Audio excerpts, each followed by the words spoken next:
Sebut saja namaku Riyad. Peristiwa ini terjadi di tahun 2014. Saat itu aku sedang bekerja di salah satu kota di wilayah Jawa Tengah. Aku merantau di sana, sedangkan aku sendiri berasal dari Jawa Barat. Sudah 8 tahun lamanya aku merantau di sana. Aku mempunyai cita-cita ingin mempunyai sebuah mobil.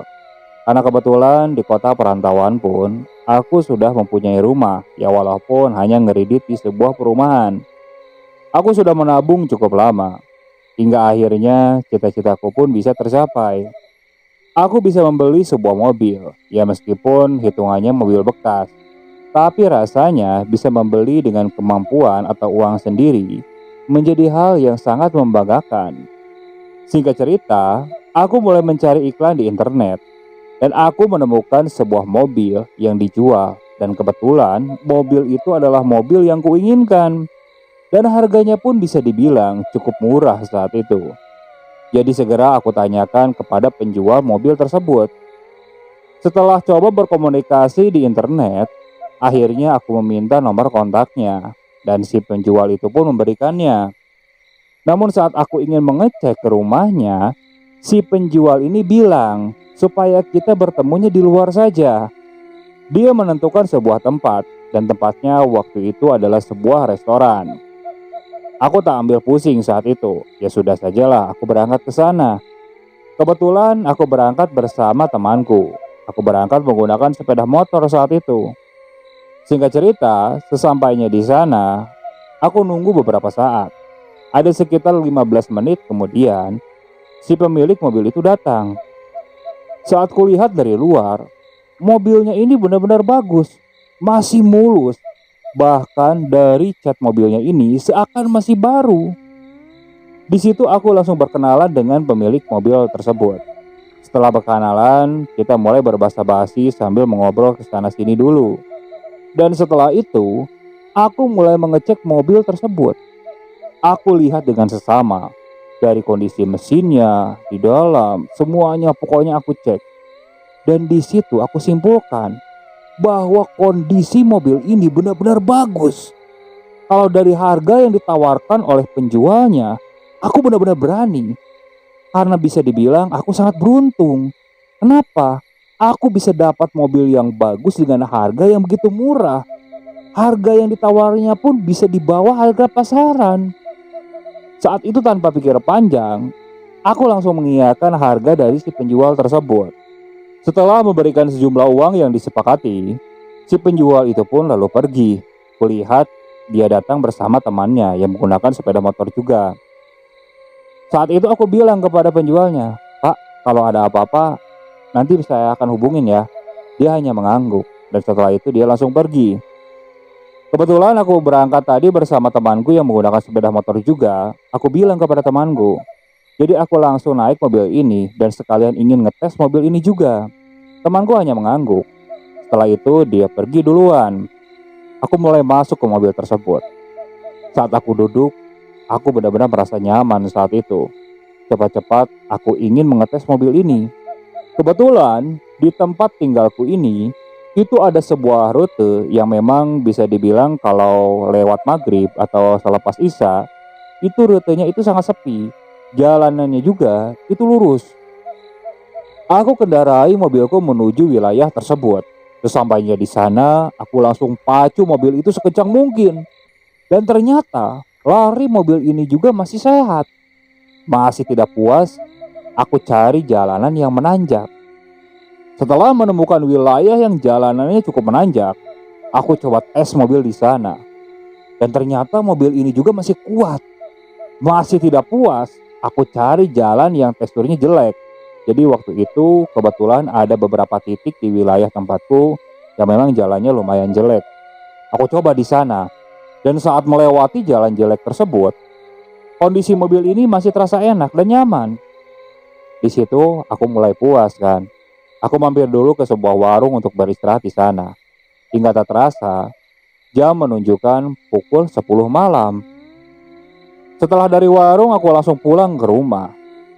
Seperti yang kuceritakan dari awal, kalau aku tinggal di sebuah perumahan. Dan perumahan tempatku tinggal ini, warganya sangat aktif untuk melaksanakan ronda malam. Ya mungkin karena di sana ada sebuah aturan. Jadi kalau tidak ronda, itu akan didenda dengan sejumlah uang. Jadi terpaksa kan, mereka harus melaksanakan ronda malam. Dan kebetulannya, rumahku ini tak jauh dari pos ronda. Hanya terhalang 6 rumah saja. Jadi kalau aku pulang, otomatis aku harus melewati pos ronda tersebut. Pos ronda itu posisinya berada di sebelah kanan, sedangkan rumahku berada di sebelah kiri. Saat aku lewat, aku menyapa bapak-bapak yang ada di sana. Karena aku lihat ada sekitar 8 bapak-bapak yang sedang berkumpul di sana. Setelah berhenti dan bertegur sapa sejenak, aku lanjutkan untuk pulang ke rumah. Setelah itu, aku parkirkan mobil. Karena kebetulan aku belum punya garasi, jadi maksudnya belum ada garasi yang tertutup, aku parkirkan saja di halaman. Saat keluar, di situ aku masih mengagumi mobil yang aku baru beli ini. Aku coba foto mobil tersebut, tampak depan, tampak samping. Aku kirim ke WhatsApp teman-temanku. Jadi teman-teman kantorku ini, dia bikin grup WhatsApp dan biasanya kita saling pamer di sana. Aku berniat pamer kepada teman-temanku. Bro, mobil baru nih, besok kita jalan-jalan pulang kerja. Ucapku seperti itu. Dan setelah itu aku masuk ke dalam rumah. Aku membersihkan diri dan bergegas untuk tidur. Pagi harinya, ketika aku bangun, aku langsung mengambil ponsel. Dan di situ terlihat ada beberapa pesan. Aku coba buka, khususnya di grup teman-temanku. Namun di situ, jawaban dari teman-temanku yang menanggapi foto tersebut itu aneh-aneh. Jadi kalimatnya seperti ini. Bro, beli mobil sama cewek baru ya? Kenalin dong ceweknya. Kok diem dulu di mobil itu ceweknya? Mana cantik lagi. Aku heran menanggapi chat seperti itu. Ada sekitar 4 sampai 5 teman-temanku yang menanggapi dengan kata-kata seperti itu. Aku penasaran kan? Aku scroll ke atas.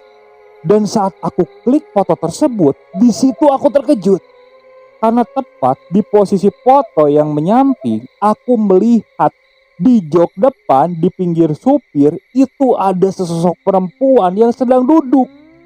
Dari fotonya, sosok itu malah mengarah ke kamera. Wajahnya terlihat jelas, putih, bersih, rambutnya panjang. Bahkan di foto, sosok perempuan itu tersenyum ke arahku. Aku terdiam seakan tidak percaya dengan melihat foto tersebut. Karena jelas-jelas tadi malam saat aku moto di sana tidak ada siapapun. Aku pikir apa mungkin editan, tapi mana mungkin. Lagian itu foto yang aku kirim sendiri. Tak ambil pusing saat itu, aku langsung pergi ke kamar mandi untuk bersiap berangkat ke kantor. Singkat cerita, sesampainya di kantor, teman-temanku masih mengledek. Cuman saat itu aku belum meresponnya dengan serius. Sepulang dari tempat kerja, biasanya kita nongkrong kan. Nah di situ, aku mulai menjelaskan kepada teman-teman. Kalau tadi malam ketika aku foto, itu di sana tidak ada siapapun. Mereka tidak percaya, bahkan terus meledek. Katanya mungkin itu pacar barunya, sengaja atau selingkuhan lah, sekalian beli mobil. Ucap teman-temanku seperti itu. Aku kekeh menjelaskan kepada mereka. Hingga salah satu temanku yang bernama Rida, dia bilang, "Bro, hati-hati. Aku pernah dengar temanku dulu, dia pernah beli mobil bekas. Namun dia tidak menyangka kalau mobil bekas yang dia beli itu ternyata bekas kecelakaan. Awas loh, jangan-jangan mobil yang kau beli itu bekas kecelakaan. Kamu tanya nggak ke pemiliknya yang kemarin?" Aku langsung terdiam mendengar cerita dari Rida. Tapi saat aku cek, kondisi mobil itu seperti bukan bekas kecelakaan. Karena masih mulus kan. Masih tidak percaya, karena penasaran aku coba chat si pemilik tersebut. "Pak, maaf saya mau tanya, apa mobil ini bekas kecelakaan?" Aku chat seperti itu kan. Aku kembali berbincang dengan teman-temanku. Ada sekitar 1 jam kemudian, baru masuk balasan dari pesan tersebut. Saat kulihat isi pesannya, dia bilang seperti ini. "Saya nggak tahu pak, cuman selama dipakai mas saya, mobil itu belum pernah nabrak ataupun kecelakaan pak. cuman kan saya beli lagi dari orang. Aku mengerukkan dahi seperti itu dan menceritakan kepada teman-temanku. Dan si Rida langsung bilang, hati-hati loh, jangan-jangan dulunya pernah kecelakaan itu mobil. Ah, jangan ngomong kayak gitulah. Kalau memang iya, udah kita masing-masing aja napsi-napsi. Lagian kan aku nggak ganggu dia juga kan. Aku bilang seperti itu. Si Rida hanya tersenyum. Setelah itu kita lanjut mengobrol.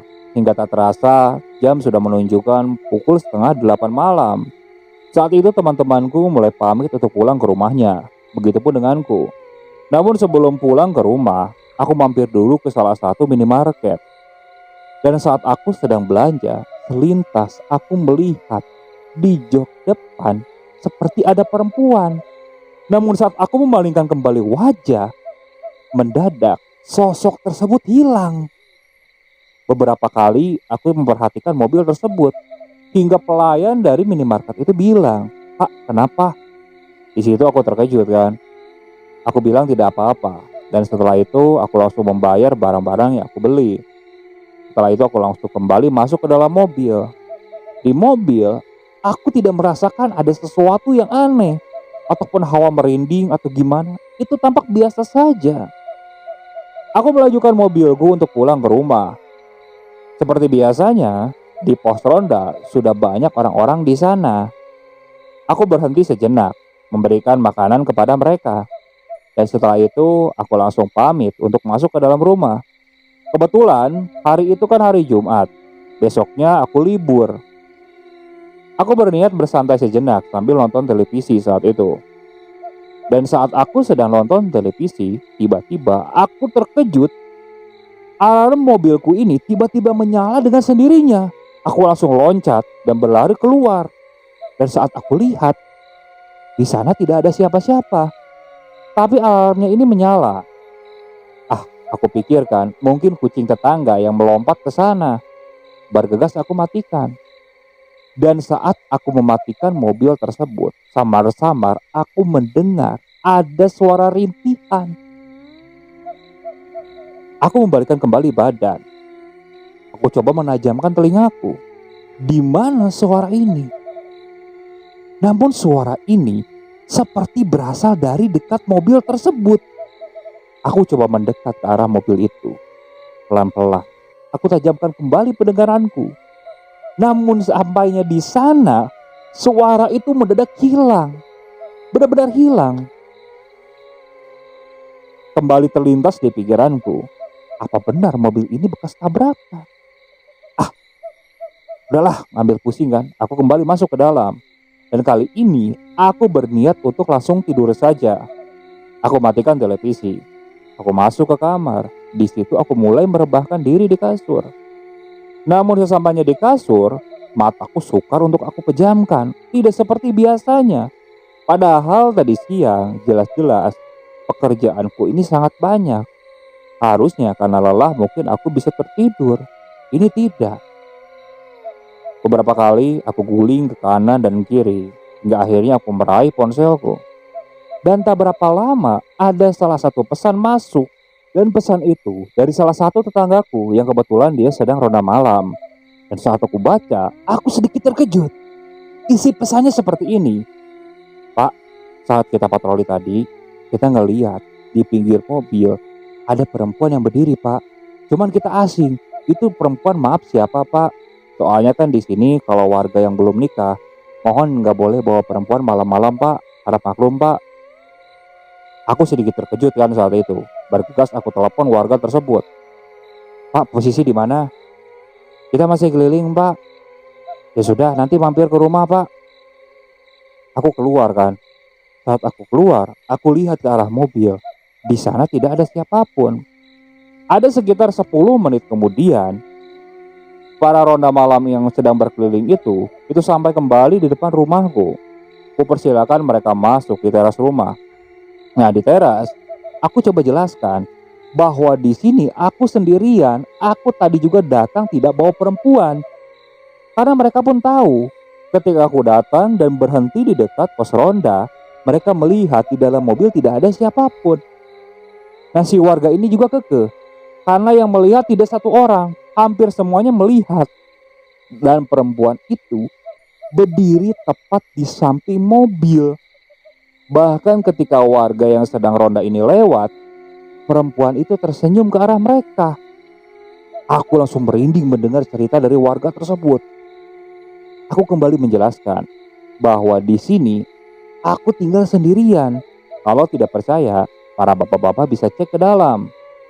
Salah satu warga yang tidak percaya, aku ajak dia untuk masuk ke dalam dan melihat mengecek seluruh bagian rumah tersebut. Ternyata di sana dia tidak menemukan sosok perempuan itu.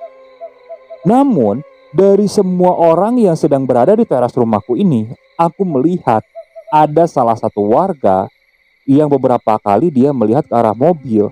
Namun raut wajahnya ini berubah. Dia berubah seperti ketakutan. Aku tanya kepada warga itu. Warga itu bernama Pak Rahman. Pak Rahman, kenapa? Kok wajahnya kayak gitu? Dia langsung menundukkan kepala. Enggak pak, saya mau kembali aja ke pos ronda pak. Ayo yang lain ya, kita balik lagi ke pos ronda. Katanya mau bakar singkong. Ucap Pak Rahman seperti itu. Namun aku yakin Pak Rahman sepertinya habis melihat sesuatu. Aku melihat ke arah mobil. Di mobil itu masih tidak ada siapapun. Mereka pun lalu pamit dan meminta maaf sudah mengganggu istirahatku. Aku memakluminya. Setelah itu mereka kembali ke pos, sedangkan aku kembali masuk ke kamar. Di situ aku masih berpikir, apa benar yang diucapkan si Rida? Kalau sosok yang gentayangan itu karena bekas tabrakan dari mobil ini, ataupun bagaimana? Karena aku memang tidak tahu sejarah mobil ini seperti apa. Di tengah-tengah lamunanku, tiba-tiba masuk kembali pesan. Dan pesan itu dari salah satu tetanggaku yang masih ronda yang tadi mengirimkan pesan. Isi pesannya seperti ini. Pak, tadi kata Pak Rahman, dia lihat di dalam mobil sosok perempuan itu muncul pak. Tapi wajahnya pak, wajahnya berubah menakutkan pak. Wajahnya ini benar-benar hancur pak. Jadi awalnya Pak Rahman melihat sosok itu cantik, namun tiba-tiba berubah menjadi menakutkan pak. Membaca pesan tersebut, tak terasa tanganku ini gemetar. Bulu kuduku langsung berdiri. Aku mulai merasa ketakutan saat itu. Di tengah-tengah aku sedang ketakutan, tiba-tiba aku dikejutkan. Mobilku ini tiba-tiba menyala dengan sendirinya. Aku terdiam beberapa saat, hingga akhirnya aku tersadar dan langsung berlari keluar. Dan saat aku berlari keluar, di situ aku lebih terkejut kembali. Kenapa? Karena setauku kuncinya ini berada di dalam. Itu mobil bisa menyala dengan sendirinya. Aku terdiam beberapa saat karena kulihat di dalam mobil itu tidak ada siapapun. Bergegas aku kembali masuk untuk mengambil kunci. Aku mendekat ke arah mobil. Aku masukkan kunci tersebut dan kumatikan mobil itu. Sungguh aneh. Benar-benar aneh mobil ini. Aku tutupkan mobil itu. Beberapa kali aku lihat mobil itu sambil menggilinginya. Padahal kalau dilihat dari dekat, ada sesuatu yang aneh di mobil ini. Mobil ini tampak biasa saja. Setelah diam beberapa saat, aku putuskan aku akan pergi ke pos ronda. Karena mataku juga sukar untuk aku pejamkan. Namun saat aku akan melangkah keluar, tiba-tiba aku ingin buang air kecil. Aku lari dulu ke kamar mandi. Apesnya ketika aku masuk ke kamar mandi, tiba-tiba lampu rumahku ini mati. Aku terkejut kan. Parahnya, ponselku ini tertinggal di kamar. Jadi aku tidak membawa alat penerangan sama sekali. Namun saat aku hendak keluar dari kamar mandi, samar-samar aku mendengar suara. Tolong, tolong, tolong. Suara itu pelan.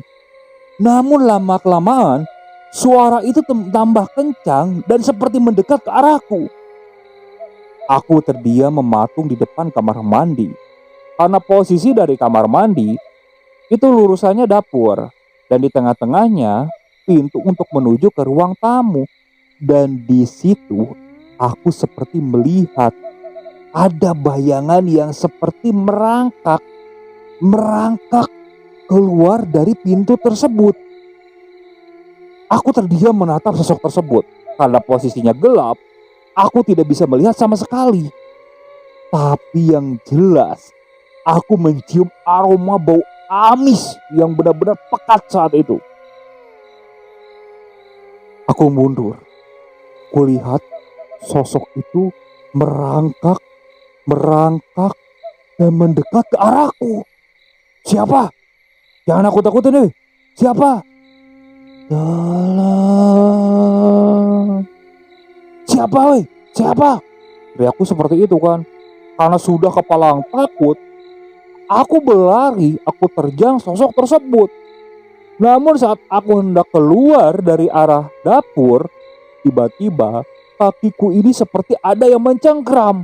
Otomatis kan refleks aku menoleh ke arah kakiku. Dalam kondisi gelap, aku melihat sosok tersebut itu seperti hancur. Mukanya tampak menyeramkan. Aku berusaha sekuat mungkin untuk melepaskan cengkramannya. Beberapa kali aku tarik kakiku, hingga akhirnya sosok itu melepaskan. Bergegas aku berlari ke pintu keluar. Namun saat aku keluar, di situ aku lebih terkejut. Aku lihat sosok tersebut sudah berdiri di atas mobilku. Dia duduk sambil tangannya melambai ke arahku. Tolong, tolong Pak, tolong. Namun saat rintihan seperti itu, tiba-tiba rahang bawahnya ini patah sebelah. Di situ aku langsung ketakutan kan. Aku langsung berlari lompat ke arah pagar keluar. Aku berteriak-teriak. Para warga yang sedang ronda yang posisinya tak jauh dari rumahku langsung menghampiriku ketika mendengar teriakanku. Mereka langsung menanyakan apa penyebabku langsung berteriak-teriak seperti itu. Namun karena kondisi panik dan masih dilanda ketakutan, aku tidak bisa menjelaskan kepada mereka. Kata-kataku seakan gagap saat itu. Mukaku pucat. Hingga para warga di sana memutuskan untuk membawaku ke pos ronda. Di pos ronda pun, aku masih sangat ketakutan. Di telingaku, samar-samar aku masih mendengar suara rintihan perempuan tersebut. Seakan perempuan itu dekat denganku. Aku sesekali seperti orang panik kan, melihat sekeliling ke belakang. Benar-benar ketakutan. Para warga di sana terus menenangkanku kan. Mereka memberikan air minum. Namun tetap saja, aku masih sangat ketakutan. Tanganku masih gemetar hebat. Begitu juga dengan kakiku. Ada sekitar 20 menitan aku dengan kondisi seperti itu. Lama-kelamaan, aku mulai menguasai diriku. Aku sedikit tenang. Dan setelah itu, aku menceritakan apa yang aku alami. Dan Pak Rahmat pun bilang bahwa sosok yang aku lihat sama persis yang dilihat oleh Pak Rahmat tadi. Aku hanya menghela napas panjang, bingung. Ini mobil baru aku beli. Kalau memang mobil itu ada penunggunya, aku harus bagaimana? Masa harus dijual lagi? Kalau dibalikan ke pemiliknya yang dulu, kemungkinan besar dia tidak mau lagi untuk menerima mobil tersebut. Dan tiba-tiba salah satu warga di sana bilang kalau dia mempunyai kenalan. Dan kenalannya ini itu mempunyai saudara. Dan saudaranya mengerti tentang hal-hal spiritual. Katanya siapa tahu orang itu bisa mengusir sosok yang menghuni mobil tersebut. Aku seperti mendapatkan secerca harapan. Aku mengangguk dan mengajak si bapak itu besok untuk pergi ke sana. Si bapak itu hanya mengangguk. Malam itu, aku tidak berani pulang ke rumah. Aku sangat ketakutan. Jadi sampai azan subuh, bahkan sampai matahari terbit, aku diam di pos ronda. Aku tidak berani kembali ke rumah. Bahkan ketika pagi hari saat aku melihat ke arah mobil, aku masih merasakan ketakutan. Aku tak berani mendekat kembali ke arah mobil itu. Hingga tak berapa lama kemudian, warga yang janjian denganku, dia datang. Singkat cerita, kita pun berangkat ke sana. Sesampainya di rumah temannya, dari temannya kita diantarkan ke rumah saudaranya. Dan saudaranya ini, sebut saja namanya Kang Suryo. Kita mulai berbasa-basi di sana. Dan sebelum aku menjelaskan, Kang Suryo ini langsung bilang, kalau tujuanku ke sini mungkin ingin mengusir penunggu yang ada di mobil tersebut. Aku langsung mengganggu tanpa menjelaskan panjang lebar. Kang Suryo tiba-tiba memejamkan mata. Dia diam beberapa saat, begitupun denganku. Hingga tak berapa lama kemudian, dia menghela napas panjang. Tiba-tiba dia menggeleng ke arahku. Di situ aku terkejut. Apa maksudnya menggeleng? Kang Suryo lalu menjelaskan bahwa penunggu mobil tersebut itu sukar untuk diusir karena dia arwah penasaran yang membawa dendam. Maksudnya gimana, Kang? Saya nggak ngerti. Ucapku seperti itu kan. Jadi menurut Kang Suryo, kalau sosok yang menunggu mobil itu, dulunya dia korban tabrak lari dari mobil itu. Aku langsung terkejut mendengar ucapan dari Kang Suryo seperti itu. Dan sosoknya itu enggan untuk pergi sampai dia menemukan orang yang menabraknya. Dan tiap yang memiliki mobil itu disangka oleh makhluk tersebut adalah pemilik dari mobil itu dan dia yang menabraknya. Jadi pemilik mobil itu pasti akan diteror oleh penunggu ini. Dan Kang Suryo sendiri dia angkat tangan untuk mengusir sosok tersebut. Aku terdiam kebingungan kan. Entah jalan apa lagi yang aku harus tempuh untuk mengusir sosok tersebut. Sepulangnya dari rumah Kang Suryo, aku telepon si pemilik mobil ini. Aku jelaskan semuanya. Dan menurut si pemilik mobil ini, dia juga beli dari orang. Dia juga mengalami hal yang sama. Dia sempat menanyakan ke pemilik sebelumnya. Dan si pemilik sebelumnya juga, dia beli dari orang. Jadi aku ini entah tangan keberapa. Jadi tidak tahu pasti pemilik aslinya ini di mana. Aku benar-benar ketakutan saat itu. Jadi aku putuskan, mobil tidak masuk ke dalam rumah. Ya aku simpan saja di halaman luar. Jadi di luar rumah, di pinggir jalan. Jadi aku pikir, kalau sosok itu muncul dan menteror, mungkin tidak akan masuk ke dalam rumah, biar saja di luar. Namun tetap saja, hampir tiap malam di luar sering terdengar suara tangisan. Apesnya, hampir setiap orang yang ronda malam itu melihat sosok tersebut. Hingga akhirnya aku kembali ditegur kan, supaya mobil itu dipindahkan kembali ke dalam. Otomatis aku yang menolak kan. Aku berpikir keras. Hingga akhirnya aku punya solusi. Aku parkirkan saja di parkiran kantor. Biar aku pulang bawa motor saja. Dan ternyata di kantor pun kejadiannya sama. Security yang jaga malam, dia melihat ada sosok perempuan yang wajahnya hancur yang diam di dalam mobil. Namun si security itu tidak bisa menyuruhku untuk membawa mobil tersebut. Untuk sementara, aku diamkan dulu saja di parkiran kantor.